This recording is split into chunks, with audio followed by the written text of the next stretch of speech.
आप सभी माता बहन भाइयों को जय श्री राधे, जय श्री कृष्णा।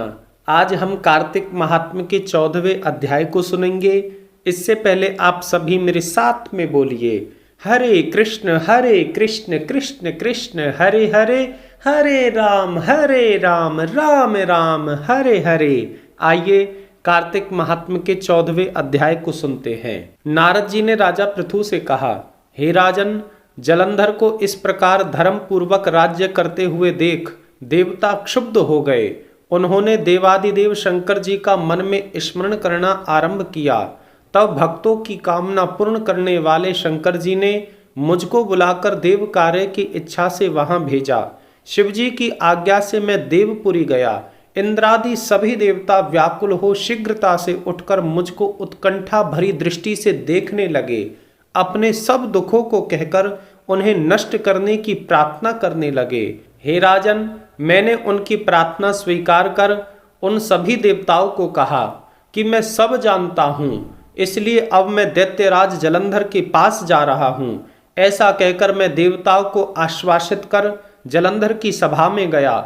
जलंधर ने मेरे चरणों की पूजा कर हंसते हुए कहा, हे ब्राह्मण, कहिए आप कहाँ से आ रहे हैं और यहाँ कैसे आना हुआ? मेरे योग्य जो सेवा हो उसकी आज्ञा कीजिए।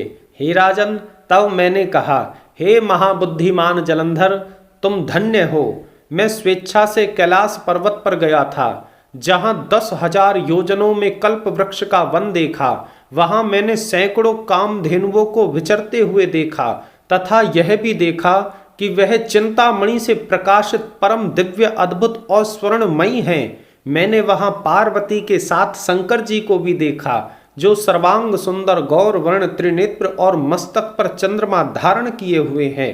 उन्हें देखकर मुझे बड़ा आश्चर्य हुआ कि इनके समान समृद्धिशाली त्रिलोकी में और कौन हो सकता है। हे दैत्येंद्र, उसी समय मुझे तुम्हारी स्मृति का स्मरण हो आया और उसे देखने की इच्छा से ही मैं तुम्हारे पास चला आया हूँ। यह सुनकर जलंधर बड़ा ही प्रसन्न हुआ। उसने मुझे अपनी सारी स्मृति दिखाई। उसे देख मैंने जलंधर की बड़ी प्रशंसा की और उससे कहा कि जलंधर, तुम निश्चित ही त्रिलोकपति होने के योग्य हो, क्योंकि ब्रह्मा जी का हंस युक्त विमान तुम ले आए हो और स्वर्ग पाताल पृथ्वी पर जितने भी रत्नादि हैं सब तुम्हारे पास हैं। एरावत, उच्च श्रवा घोड़ा, कल्प वृक्ष और कुबेर की निधि भी तुम्हारे पास है। मणियों और रत्नों के ढेर भी तुम्हारे पास लगे हुए हैं। इससे मैं बड़ा प्रसन्न हूँ, परंतु तुम्हारे पास कोई स्त्री रत्न नहीं है। उसके बिना तुम्हारा यह सब फीका है। तुम किसी स्त्री रत्न को ग्रहण करो। मेरे ऐसे वचन सुनकर दैत्यराज व्याकुल हो गया। उसने मुझे प्रणाम करके पूछा कि हे प्रभु, ऐसी स्त्री कहाँ मिलेगी जो सब रत्नों में श्रेष्ठ हो? तो मैंने कहा, ऐसी स्त्री तो कैलाश पर्वत में योगी शंकर के ही पास है।